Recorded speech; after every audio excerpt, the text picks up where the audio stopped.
Le numérique, globalement, a énormément d'impact qu'on ne soupçonne pas toujours. Ça émet plus de gaz à effet de serre que l'aviation civile, on en parle depuis peu. On est dans une croissance continue de numérisation de nos sociétés. Fabrication des équipements plus usage et données, et bien tout ça, qui croît continuellement, va générer de plus en plus d'impact, non seulement émissions de gaz à effet de serre, mais aussi en pollution, différents types de pollution, consommation de métaux rares en particulier, création de déchets, les aspects d'inclusion, d'accessibilité, fracture numérique. Et tout ça, c'est toute une série d'impacts qu'on peut tenter de réduire grâce au numérique responsable. Après pas mal d'années d'expérience, on s'est rendu compte que l'éco-conception, ce n'était pas quelque chose qui était facile à comprendre ou facile à mettre en œuvre, techniquement parlant. Et donc, Ionix est un système, une boîte à outils qui va permettre justement de démarrer dans le processus d'éco-conception pour concevoir des applications au niveau des serveurs d'entreprise et qui va faciliter la mise en place de ces procédés d'éco-conception.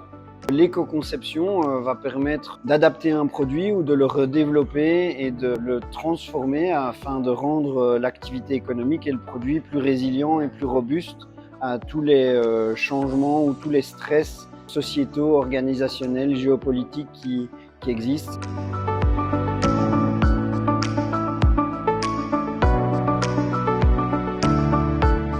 Pour une organisation qui veut agir et commencer à réduire ses impacts, il faut vraiment se poser la question d'abord des équipements. Est-ce qu'on doit en acheter? Comment est-ce qu'on peut faire pour les garder plus longtemps possible? Si on en achète, est-ce qu'on peut acheter du reconditionné? Est-ce qu'on peut leur donner une deuxième vie, etc.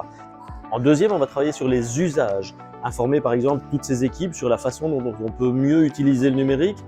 Et la troisième partie pour une entreprise, ça va être de travailler si elle crée des services numériques, si elle a un site web ou des choses de ce style-là, comment éco-concevoir ces services numériques. Donc réfléchir vraiment aux fonctionnalités qu'on va générer et à l'impact qu'elles vont avoir non seulement sur ses propres serveurs, mais aussi auprès des utilisateurs, donc regarder toute la chaîne de valeur.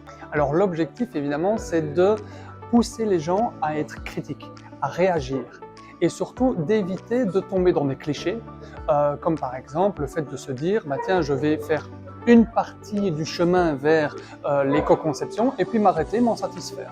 Deux approches. Je pense qu'il faut pouvoir reconsidérer votre produit et évaluer les modifications et les améliorations qu'on va pouvoir en faire, mais vous pouvez aussi évaluer et reconsidérer le business model qui se trouve derrière, et ça va augmenter encore mieux les possibilités de redéploiement et de croissance de votre entreprise si vous adaptez et reconsidérez le business model associé à vos produits.